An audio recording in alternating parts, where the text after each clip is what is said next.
apprendre à se connaître. Apprendre à se connaître est un élément on dit déclencheur de la prise de conscience de l'individu qu'il a un élément à travailler, il a un élément à parfaire pour lui permettre justement d'atteindre l'idéal de comportement, l'idéal de bien-être qu'il souhaite. Donc, se connaître soi-même nous ramène à une introspection, à pouvoir se poser les bonnes questions, à pouvoir se poser les questions sur nos habilités, se poser les questions sur nos valeurs, se poser les questions sur notre avenir, se poser les questions même sur nos défauts, qui nous permet justement de pouvoir établir un diagnostic de personnalité et qui nous permet également de voir quels sont les éléments à travailler ou à parfaire pour pouvoir avoir une confiance en soi. Donc, apprendre à se connaître ici, on pourrait se poser des questions assez simples. On dira qui suis-je? Mais le qui suis-je n'est pas dans le sens de quel est votre nom, mais dans le sens de quel type de personnalité est-ce que vous avez. Donc, pour vous aider aujourd'hui, vous avez en ligne des outils de tests psychotechniques qui vous permettent justement de déterminer le type de personnalité que vous avez. Donc, si vous répondez par exemple à ces tests en ligne, qui sont des tests aujourd'hui qu'on trouve un peu partout, qui sont gratuits, qui vous posent des questions sur votre personnalité, mais également votre approche de prise de décision, vous allez être capable de savoir quel est le type de personnalité que vous avez, quels sont les défauts que vous avez, quels sont les types de relations interpersonnelles qui sont bénéfiques pour vous, quelles sont vos approches en matière de décision de groupe, quelles sont vos approches en matière de valeurs. Une fois que vous avez ça et que vous connaissez plus ou moins quelle est votre personnalité, un autre élément à prendre en compte, c'est vraiment d'être authentique dans vos rapports avec les autres. Il ne faut pas chercher à être celui que vous n'êtes pas, il faut vous présenter sous votre jour le plus naturel. Donc de dire que j'ai une telle personnalité et je l'assume.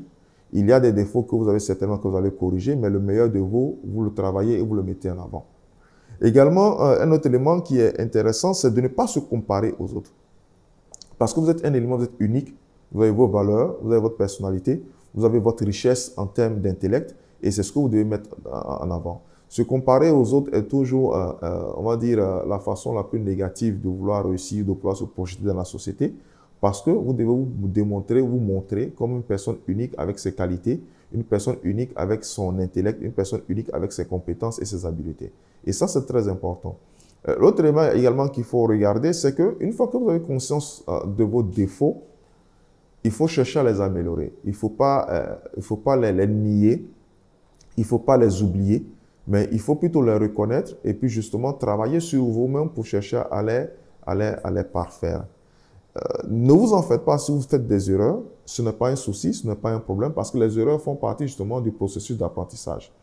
Donc, lorsque vous connaissez votre personnalité, vous connaissez le type de personne que vous êtes, le type de relations interpersonnelles dans lesquelles vous vous sentez le mieux, le type d'approche décisionnelle que vous avez, et que vous avez une introspection pour voir quelles sont vos valeurs. Donc, qu'est-ce qui vous pousse à agir? Qu'est-ce qui vous motive le plus dans la société? Est-ce des valeurs familiales, des valeurs altruistes, des valeurs de vérité, de justice? En tout cas, vous devez vous poser les questions de savoir qu'est-ce qui vous touche le plus dans la société. Quand vous avez tout ça, vous ne vous comparez pas aux autres. Vous essayez d'affirmer votre propre personnalité avec vos propres défauts. Vous essayez de travailler sur vos défauts.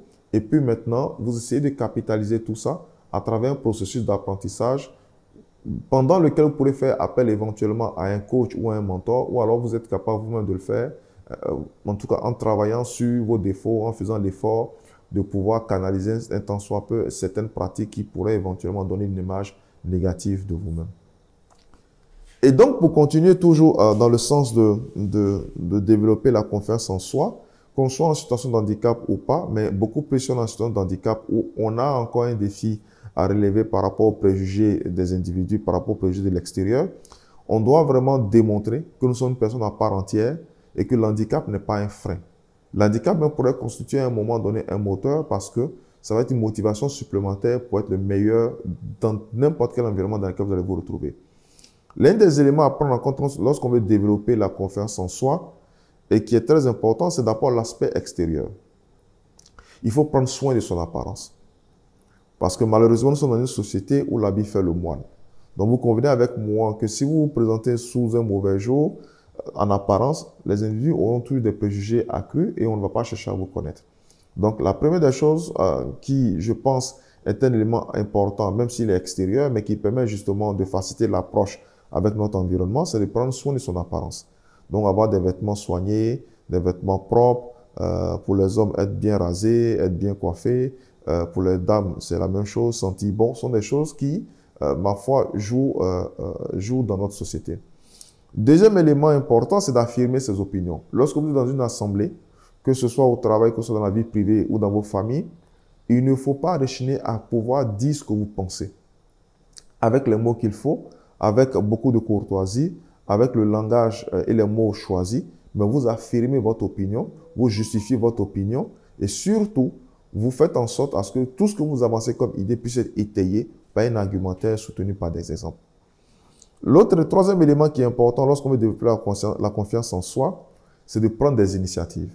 Donc, que vous soyez en association, en emploi ou dans vos familles, lorsqu'il y a des sujets ou lorsqu'il y a des projets, il faut que vous soyez à l'initiative. Donc, de prendre des initiatives pour être devant, de prendre des initiatives pour développer des approches.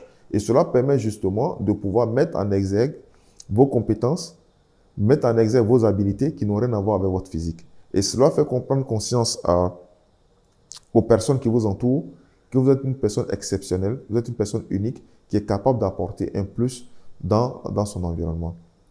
Quatrième élément, c'est de se fixer des micro-challenges.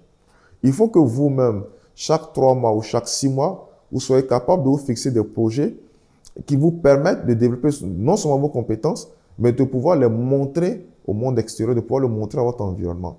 Donc, il faut être capable de s'asseoir sur la base de ses compétences et habilités, de se fixer des challenges qui vous permettent de révéler au monde entier que vous êtes une personne exceptionnelle, que vous êtes une personne unique et que vous êtes une personne forte et dynamique.